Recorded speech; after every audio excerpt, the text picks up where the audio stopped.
Okay, so our first presenter is going to be Travis from the Jacobs Law. The Jacobs Law is a local firm that provides legal services to businesses, entrepreneurs, and in-house legal departments. The Jacobs Law assists clients with business entity formation and registration, startup financing, contract drafting and review, licensing and permitting, and intellectual property rights. Thank you, Travis.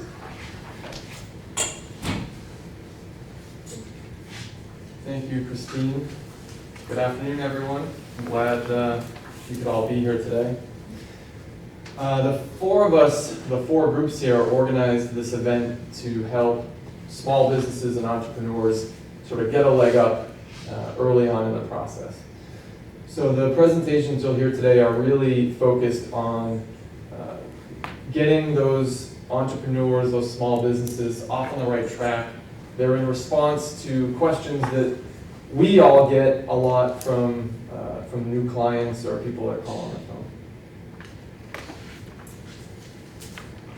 The first topic is business formation and the basic steps involved in this process. On the table in the back, there are copies of the PowerPoint presentations as well as copies of some forms to register a business. And if you want to grab some of those, we'll be referring to those in the presentation. But the first step is really choosing a name. And a lot of people don't put enough thought and effort into the choice, the name of their business. There are a handful of steps to go through, but the first thing you should really consider is anyone else using that particular name? Doesn't matter if it's as unique as Google once was, or we've had clients that have names of strange, unique birds that nobody else is using. But whatever it is, you should certainly check the uspto.gov website and review the trademarks. See if anyone has registered that name or anything that could be remotely confusingly similar to it. For a variety of reasons. The first is, if you register a name that is confusingly similar to someone else's, you may be barred from getting your own trademark. Or if you start doing business with that name and it happens to be in the same industry as someone else using that name, they could come after you for infringement of their intellectual property. The other thing too is to consider if there's other people using your name or a similar name, whether it's registered at the USPTO or not.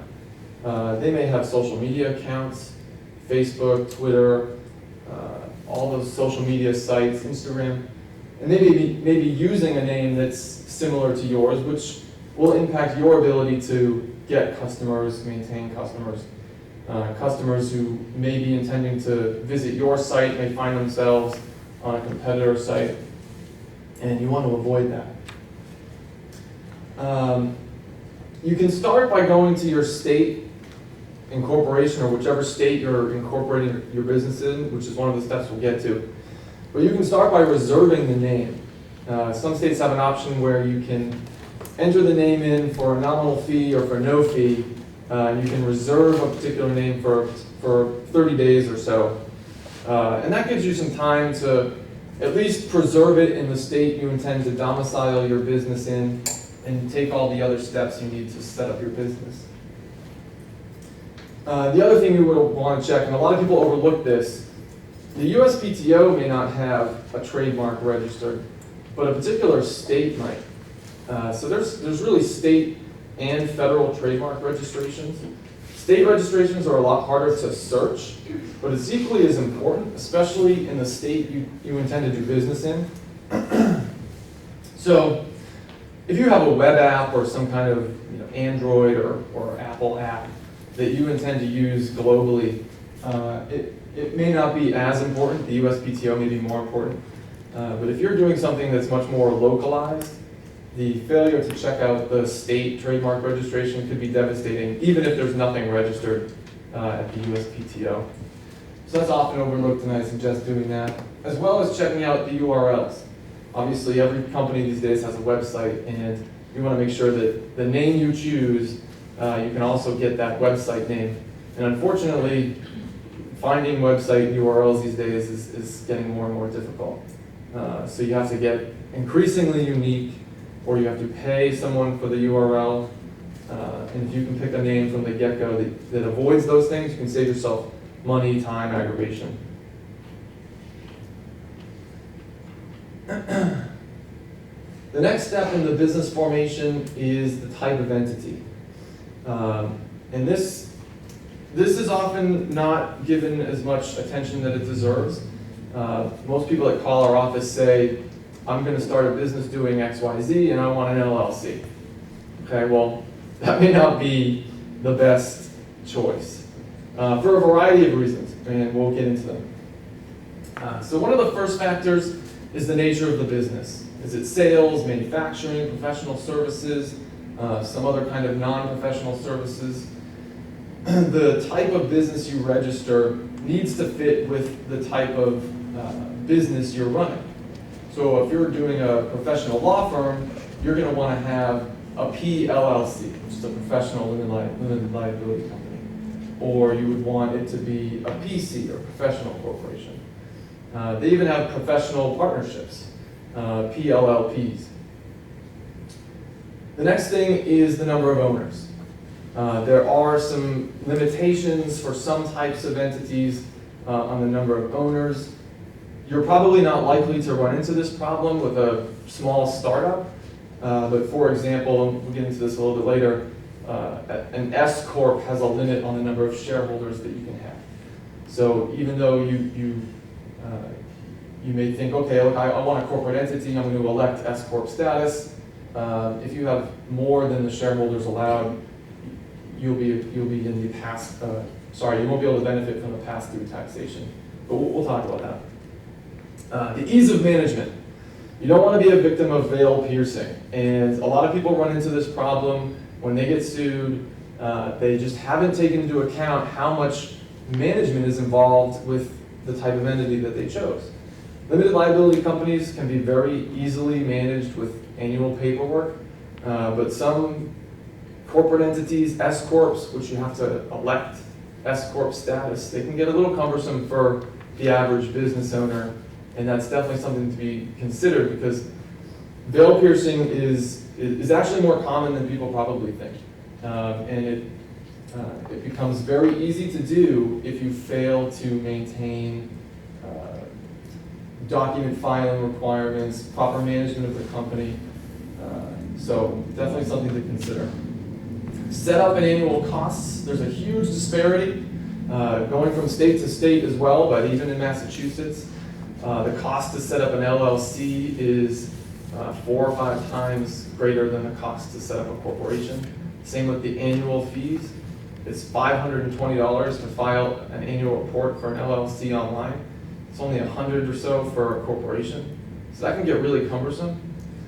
But it's almost, and this is where you really need to pay attention, it's 6 of one, half a dozen of the other, because with a corporation, you're also paying corporate excise tax, which nobody seems to really pick up on early on in the process. And that can be about $480 a year as well. And other states do that, those corporate excise tax fees as well. The tax implications will probably be one of the biggest factors. And depending on the type of entity, we'll get into some more details. Financing, future plans, liability implications being probably the second most important. And financing, I think, being the third, which kind of goes hand in hand with future plans. If you're intending to get venture capital financing someday, or dealing with financing from an investment bank, you're most likely going to want to go with a C Corp, or at the very least an S Corp, and you're most likely going to want to register in Delaware, which we'll get to. So you have a number of options for setting up an entity. The first I touch on here is corporations.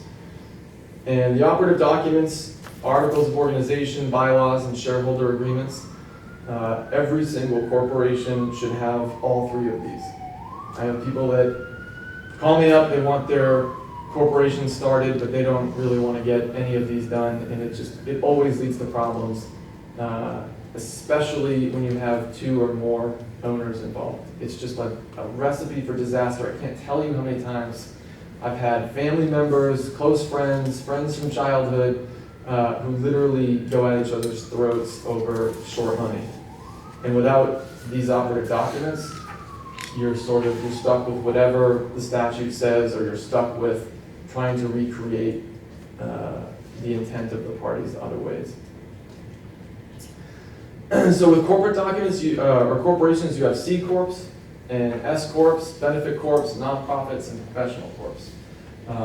I'm just going to really skim through these very fast, and if anyone has any questions at the end, you can raise your hand and ask me. C Corp is double taxed. The corporation is taxed, and then the shareholders are taxed at the individual rate at the dividend rate, and then employees are taxed based on their individual rate for wages and salaries. That's probably one big factor in a C Corp versus an LLC. Also liability. Liability in a C Corp is really on the directors and officers. Shareholders are liable up to the amount of their investment. Shareholders, they run the show, they vote for the board, board votes for the officers. So it's essentially board run. An S Corp is essentially a C Corp that the owners have elected to take on S Corp status, which is just a subchapter of the IRS. You have to be a US citizen, you have to have less than 100 shareholders, and it allows you to skip the double taxation. So the entity itself is no longer taxed.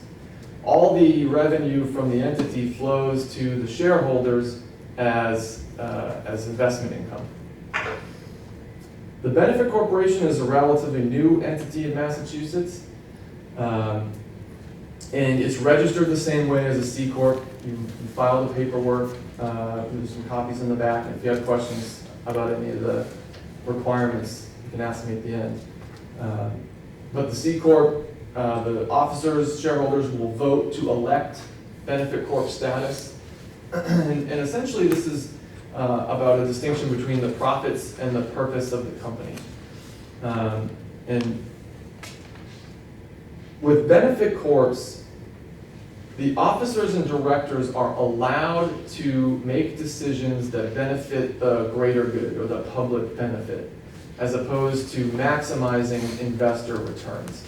That's really the key distinction, and it really impacts their personal liability going forward, because typically directors and officers have a fiduciary duty to shareholders to maximize their investments, get as much return on profit on their investment as possible. And the failure to do that can result in shareholder or derivative lawsuits, all of those things.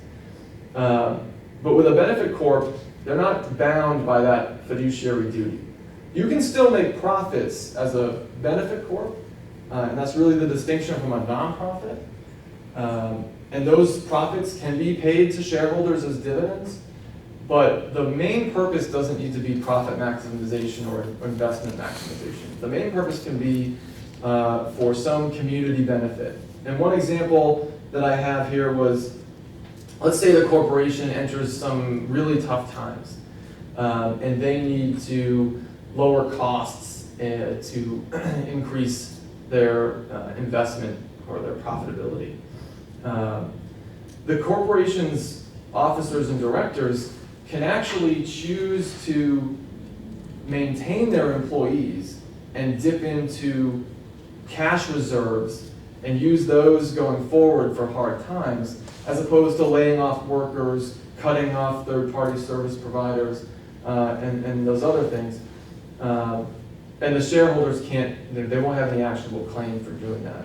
The thinking being, if the benefit corporation's purpose is to benefit the community, keeping the employees and using cash reserves to keep the company going is a benefit to the community, instead of firing them and having those people be unemployed and putting families on the street. Nonprofit corporations, central purpose has to be education, scientific, religious, and the big difference between a benefit corp and a nonprofit is that the profits have to be turned over into the business. You're not paying dividends to shareholders. Professional corporations are really designed for things like doctors, accountants, and lawyers. But a professional doesn't necessarily need to register a professional corp. You can still register a regular old LLC. You'll still be really, for all practical purposes, a professional LLC, but you don't necessarily have to register it as a PLLC.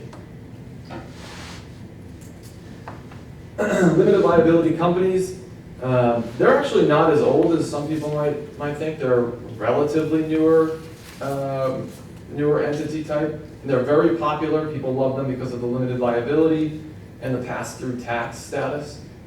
The operative documents, certificate of organization, an operating agreement, and something I like to call the MOIPA, but it's really just a member ownership interest purchase agreement. Our firm drafts them quite frequently for investors in LLCs or people who are buying into an LLC. Even founders will draft them up for them. And it really just sets forth, similar to a shareholder agreement, sets forth all the terms and conditions of the purchase or the sale, just so that there's not any confusion between the parties. The pass-through taxation, the LLCs can be member managed or third-party managed.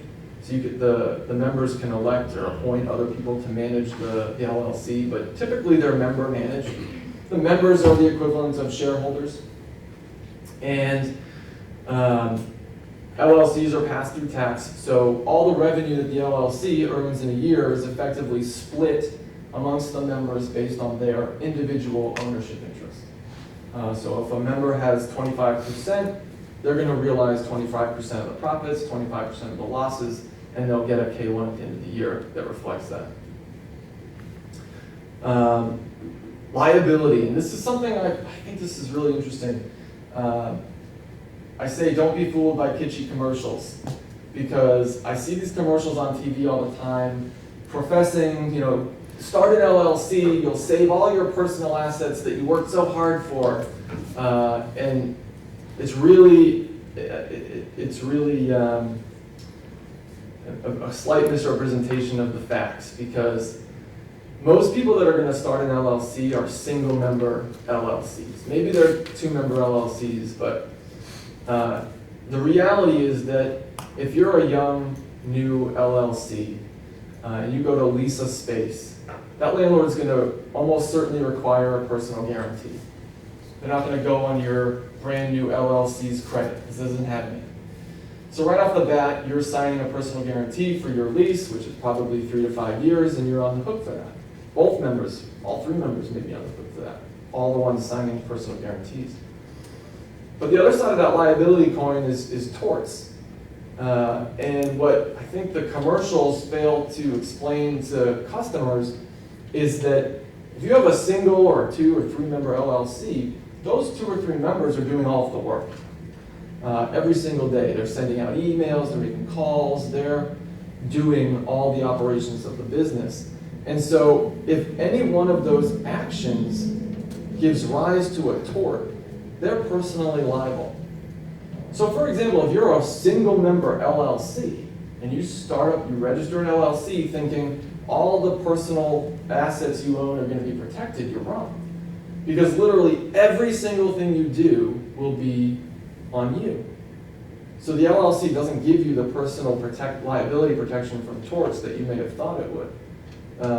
So for example, if you engage in any kind of defamation as your LLC, if you comment on a competitor and fail to, or you comment on a competitor from your work email address, not only can the company be sued, but you as an individual can be sued, putting at risk your personal assets, your house, your cash, your car, everything. The only caveat to that I'd probably add is, let's say you have a 2-member LLC and one member makes a defamatory comment about a competitor or their product and they get sued. The company gets sued and the member that made the defamatory comment gets sued. The other member will be protected from personal liability. Their liability will be up to the amount invested in the LLC. But the member that made the comment will still be on the hook personally for the defamation. Let's see, units of ownership. So with an LLC, it's the shares are really called units. Can be kind of interchangeable, but I personally like to refer to them as units to make it clear that they're separate. Setup costs and annual fees. In Massachusetts, it's $520 for online filing. It's $500 for in-person or mail. But then it's $500 a year for the annual report. So it does get a little pricey, but really what you're paying for is the liability protection with that caveat, and you're paying for the pass-through taxation. And the ease of management, LLCs are very easy to manage, assuming you open up a separate bank account and you file the appropriate tax forms and annual report forms, you will probably be on the right track in terms of document management for the entity. How am I doing on time here? 3:37. Okay, partnerships. There's a few different types of partnerships: general partnership, limited partnership, and a limited liability partnership. They all have some different tweaks to them. The general partners in a the general partners in a limited partnership have management control. They take a percent of the profits as their share. The general partners have joint and several liabilities. So you have to have one or more general partners, and each general partner has joint and several liability for tort acts, contract, everything related to the company. And they also have the apparent authority to bind all partners. It's a key characteristic of a limited partnership. Limited partners, on the other hand, have no management control. They're paid the equivalent of a dividend, and they're liable only up to the amount of their investment. And obviously, since they have no management control, their conduct can't bind other partners. These limited partnerships are great for financing vehicles, and the general partners are typically an entity. They may be Bank of America, and all the limited partners are other investors, hedge funds, or what have you. With an LLP, a limited liability partnership, the liability is limited to the partners, what they invested in the partnership. And partners can't bind other partners. So it's kind of a best of both worlds entity, although there are some disadvantages to it. And no partner can eliminate liability for their